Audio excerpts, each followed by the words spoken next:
thanks for having me. I came today to listen as much as I was asked to address the audience, and everything I've heard is pertinent, absolutely pertinent, from whatever sector, be it forestry, fishing, farming, but particularly for rural Ireland. I'm an independent TD for Wexford. I'm in my third year as a politician. I wasn't in any way political. I was the head of the Irish Road Haulage Association for 5 years. That in itself was something that had never been done, and I'm not here to clap myself on the back, but I was asked to run by Leo Varadkar for Fine Gael. I knew nothing much about politics or anything in that regard other than lobbying for the organisation. It didn't work out, and everybody has a spin on that. And the most frequently asked question of me is, "You're former Fine Gael." No, I'm not. I'm a former road haulier who represented the industry for 5 years, who got educated academically late in life. So from what I've heard today, everybody here has a common cause. And that common cause is you're not represented, or at least you feel you're not being represented. And it is all pertinent to rural Ireland. And in my political career, I want to be part of bringing balance to the country, because currently we have an urban-centric government, an urban-centric demographic that's getting particularly worse instead of better. We looked for change in the last election, and we have a democracy. We elect our politicians democratically. They don't act democratically, most of them, when they are elected. They belong to political parties. They're elected at a local level on a county-wide basis. But when they go to Dublin, they forget that. They act on behalf of their party that keeps them in power. And that is a big problem. So whether or which this movement becomes a political movement, what you have to be conscious of is who you elect. And never mind the promises they make you. Never mind what they come and say at the door. You will know whether you've ever heard from them before, whether you hear from them afterwards, whether they show up at meetings. That's how you judge whether they're working hard on your behalf. I went to an IFA gathering that was supposed to be to tell us how the nitrates directive is going to affect them on Friday morning. There are 5 TDs in Wexford. I was the only TD there. That's typical of what happens for farming. The fishermen don't even bother organising anything anymore because it's a waste of time. They feel written off. You heard from Peter Murphy. The issue with the fishermen is they don't bring in enough to the economy. It's very simple. That's the way it's judged by government, by the civil service more than anything. The departments, 450 million is what the sheep sector is worth in agriculture. 450 million. It's regarded as too much hassle. So if you want to change things, whether it's a political movement or not, but when you cast your vote on the day, the most important question I'd be asking is, will this politician hold the civil service to account?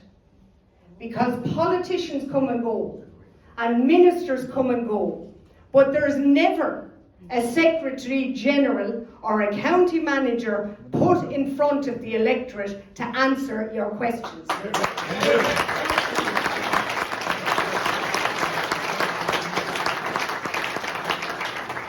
So from that perspective, my agenda, I'm on the Public Accounts Committee. You can tune into that yourselves. It's a public forum. But that is the only opportunity we get. It's a statutory committee, and it is the only opportunity that politicians, there were 11, I think we're down to 9 because Nessa Horrigan was removed because she went against the whip. I will say, a politician with the courage of her own conviction. And to be fair to her, she did what the people elected her to do, whether we agree with it or not, but she went against the whip and she will pay that price. But I believe politically she will be re-elected. The thing about this is, the Public Accounts Committee is the only forum in which Secretary Generals and Department officials are asked questions that they are supposed to answer. Many of our Secretary Generals don't even believe they should be there. They don't want me to even ask the question, never mind answer it. And that's what we have to change. These are the people running the country. And you talked about planning. I have followed planning since being elected for 3 years. I sit at every district meeting at local level and every county meeting, which is once a month. There are 5 districts in Wexford. I sit at all those meetings. And the other politicians wonder where I get the time.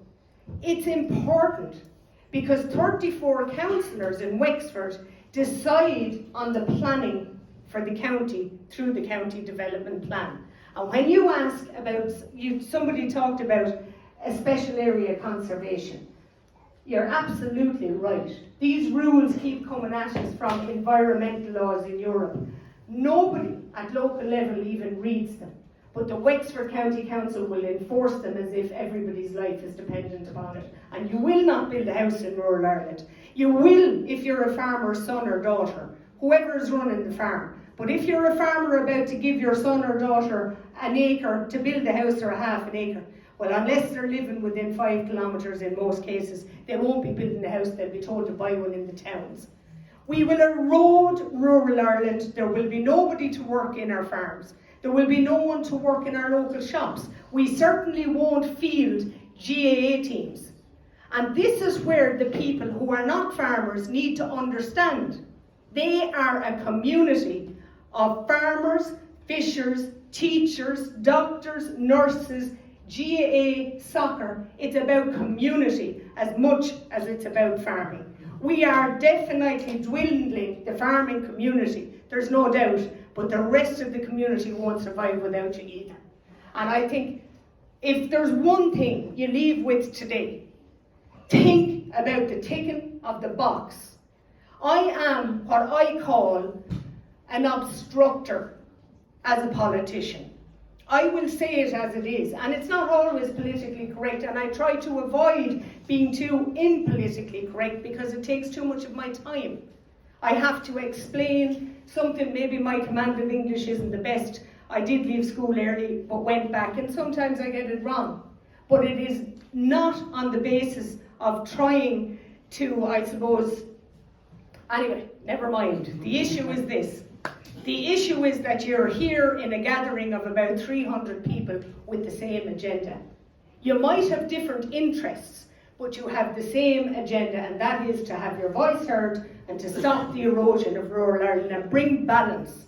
We can't continue to operate a country of over 5 million people when we have a Dublin, urban-centric government. So think about who you elect, think about the box you tick, and make sure that when they cross in on the M50, that Wexford, Waterford, Kilkenny, whatever county they were elected from, is the top of their agenda, not the party that they're elected to. Thank you.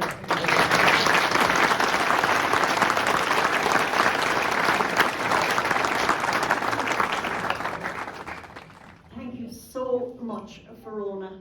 That was hugely inspirational. I think you deserve a second round of applause.